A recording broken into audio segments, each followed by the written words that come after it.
We've often been told science holds the key to Australia's economic future and its place in the world. But for the nation's premier scientific organisation, it's been a dreadful year. The CSIRO had $110 million slashed from its budget in May. That's on top of the cuts imposed by the previous government, and it's losing hundreds of staff. Now, Australia's top scientific brains are warning from the fallout from the cuts will extend well beyond their laboratories. Tonight, for the first time, senior staff speak out about the CSIRO's demise, and Nobel Prize winner Peter Doherty warns that it's dumbing down Australia. Connor Duffy reports. This is man, unprotected man, unprotected against the summer irritation of flies and mosquitoes. The work of CSIRO scientists is everywhere in Australia, even in places you might not realise. This man, like you, is at the mercy of his tormentors. For almost a century, it's been inventing solutions to problems bedeviling Australians, from mozzies to poor internet access. Literally dozens of sorts of things, from soft contact lenses, through to Wi-Fi, of course, through to extraordinary things happening in agriculture every week, new strains. 100% of our cotton is CSIRO varieties here in Australia, and a large proportion of the American crop as well. I think some of those things have been very important, both in terms of how we live our lives in Australia and you know, from the food we eat to the smartphones we use, and a lot of that's exported too. So I think the organisation has an excellent reputation both in Australia and overseas for scientific leadership. Stand up and be counted if you know what's right. But for the CSIRO, this year has been about pain and protest rather than triumphs. Stand up!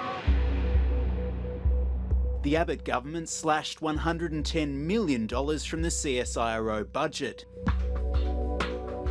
Combined with cuts from the Gillard government, the Staff Association says 1 in 5 staff will go by early next year, almost 1,400 jobs in total. I think the latest lot of cuts have caused a lot of real pain, and perhaps in areas where it would have been better not to cut. Professor Peter Doherty is a Nobel Prize winner and former Australian of the Year, who says the private sector won't be able to make up for the brain drain. I think that's dangerous thinking, and I don't think it actually works. And in fact, a lot of the evidence from economists, if they actually look at data rather than just indulge in fantasy, is that this sort of magic of the markets, the invisible hand, is basically nonsense. The CSIRO's chairman, Simon McKeon, a former Australian of the Year, says cuts have been made to staff in every part of the organisation. The reality is that over the last, really couple of years, not just 1 year, we've had to, I would argue, cut into the bone. What we often said publicly was that we would try and contain the cuts as much as possible to those resources that help our scientists. But undeniably rather, over this last year or so, we've also had to farewell scientists who are globally relevant, people we would prefer not to have said goodbye to. Now he's warning the government further cuts will limit the organisation's ability to keep the breakthroughs coming. There is definitely a law of diminishing returns, and indeed negative returns at some point. And the real question is, what do we expect of CSIRO? It's served this country fabulously well for decades and decades. And, we can continue chopping and making it a smaller organisation, but the difficulty is that the immense benefit that it provides this nation starts to be reversed. It's disappointing to an extent that the science funding is not seen as a way of perhaps addressing some of our economic problems rather than being a solution to them, if you like. Dr. Paul Fraser is one of the CSIRO's most senior scientists. A pioneer of climate research honoured by NASA, who set up what's become one of the world's two most important climate change research centres at Cape Grim in Tasmania in 1976. He's happy to have taken a voluntary redundancy, but fears it won't be good for the country. In our own particular situation, with our own laboratory, again, I would support what Simon says. I can't see how, having lost the people we have out of our group that measures greenhouse gases, how we could survive if we had to lose more people out of that group. It is not viable to continue manufacturing in Australia. Following the collapse of the car industry, the government's industry policy pushed a move to high-tech industries.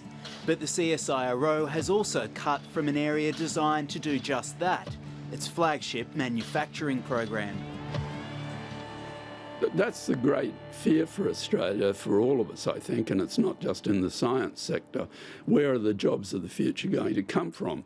Are we going to be dependent on simply mining and agriculture? That makes us really a resource-dependent country in a very dangerous way, I think, because as we all know, when prices of commodities fall, the whole economy fails.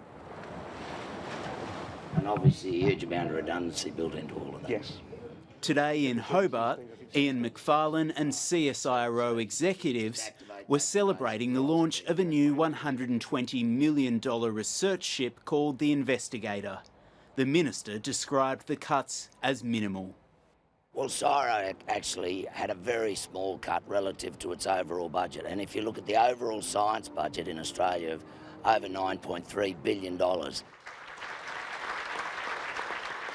Ian McFarlane says the government will establish 5 new centres to partner science and industry. Well, we're not slashing funding to science. As I've just said, the science budget in my portfolio went up in the last budget. That's the fact. And the reality is that the scientists that I talk to are looking forward to the opportunity to improve the industrial competitiveness in Australia.